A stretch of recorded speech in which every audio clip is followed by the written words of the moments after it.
इस वक्त के जो मौजूदा हालात हैं, आसिफ हबीब साहब एक अच्छे कैंडिडेट हैं, बहुत अच्छे कैंडिडेट हैं, बहुत अच्छे इंसान हैं, अच्छे बिजनेसमैन हैं और इस वक्त के हालात को देखते हुए आसिफ साहब काफ़ी सूटेबल कैंडिडेट हैं। अब ये हम चाहते हैं कि आसिफ साहब जो एक विज़न रख रहे हैं और बाकी सबसे मशवरा चल रहा है, अच्छा विज़न रख रहे हैं और ये अच्छा काम करेंगे, ये उम्मीद की जा सकती है। काफ़ी अच्छा वो प्रिपरेशन कर रहे हैं, जो उनकी प्लानिंग है बहुत अच्छी प्लानिंग है, अच्छे कैंडिडेट साबित होंगे। इस वक्त हमारे साथ बातचीत करने के लिए मौजूद हैं मुदस्सिर हयात सर, हम इनसे बातचीत करेंगे।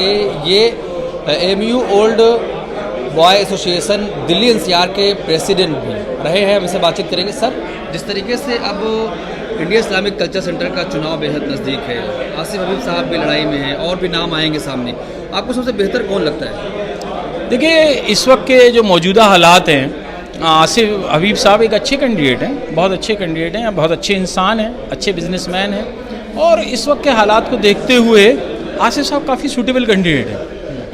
आज से 20 साल पहले जिस वक्त के सिराजुद्दीन कुरैशी साहब जिन्होंने बहुत अच्छा काम किया और उनकी जो खिदमत थी इस्लामिक सेंटर के लिए, उसके लिए हम सब शुक्रगुजार हैं, बहुत अच्छा काम किया उन्होंने। वो भी उस वक्त बहुत अच्छे बिजनेसमैन थे, उस वक्त उनको चुना गया और तकरीबन 20 साल में उन्होंने अच्छे काम किए। अब ये हम चाहते हैं कि आसिफ साहब जो एक विज़न रख रहे हैं और बाकी सबसे मशवरा चल रहा है, अच्छा विज़न रख रहे हैं और ये अच्छा काम करेंगे, ये उम्मीद की जा सकती है। वैसे हम लोगों का ये पहले से भी प्रोग्राम है कि एक कुछ इस तरीके का इस्लामिक सेंटर का एक मूवमेंट टाइप का चले, जिसके के तकरीबन 5 साल में 5 नए सेंटर स्टेट कैपिटल्स में बने इस्लामिक सेंटर के, और इसके ज़रिए एजुकेशन पे, कल्चर पे, इसके जो एम्स एंड ऑब्जेक्टिव हैं उस पर काम हो। जो काम किया पहले बहुत अच्छा किया, अब उससे आगे की ज़रूरत है, उससे बेहतर काम करने की ज़रूरत है और उसको एक नए लेवल पे ले जाने की ज़रूरत है। थॉट्स को, प्लानिंग्स को इतनी अच्छी होनी चाहिए कि वो आने वाली जो मुस्लिम नस्ल आ रही है या देश के, वो समझ सके कि इसका नाम जो है क्या है, India Islamic culture centre, Islamic culture centre, उसको प्रमोट किया जाए ताकि आने वाली नस्लें समझ सकें कि इसके एम्स और ऑब्जेक्टिव क्या हैं और हम लोग काम क्या कर रहे हैं, ताकि सही मैसेज समाज में जा सके और लोगों को उससे फ़ायदा हो सके। तो कौन लगता है सबसे बेहतर उम्मीदवार आपको जो ये सारे काम कर सकेगा? देखिए, इसमें जो भी कैंडिडेट आएंगे और वो सब अपना विज़न डॉक्यूमेंट लेके आएंगे। अभी मिसाल के तौर पर आसिफ हबीब साहब की बात का आप पूछ रहे हैं, उनका भी अपना विज़न डॉक्यूमेंट है और काफ़ी अच्छा वो प्रिपरेशन कर रहे हैं, जो उनकी प्लानिंग है बहुत अच्छी प्लानिंग है, अच्छे कैंडिडेट साबित होंगे। लगता है जो आप सोचते हैं या और जो भी काम होना चाहिए आसिफ हबीब साहब कर पाएंगे? क्यों नहीं कर पाएंगे, क्यों नहीं कर पाएंगे, क्यों नहीं कर पाएंगे, कर पाएंगे।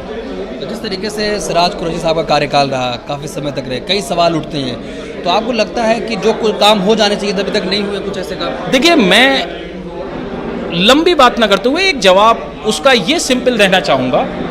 सिराज कुरैशी साहब बहुत अच्छे इंसान हैं, बहुत अच्छा काम किया है, जो उनका टेन्योर ख़त्म हो गया है, मैं उनकी एक लफ्ज़, अगर आप पत्रकार होकर ये चाहें कि मैं उनकी बुराई करूं, मैं उनकी कोई बुराई नहीं करूंगा। वो हमारे बुजुर्ग हैं, उन्होंने बहुत अच्छा काम किया है, जिसने जितना अच्छा काम कर दिया उसको नेक्स्ट लेवल तक ले जाने की बात करनी चाहिए, नकारात्मक बात नहीं करनी चाहिए, पॉजिटिव बात करनी चाहिए। तो मैं इन ऑब्जेक्टिव में जो काम रह गए हैं या जो होने उन पर बात करना चाहूँगा, ना कि पुराने इतिहास में कमियाँ ढूंढना चाहूँ, वो गलत बात होती है।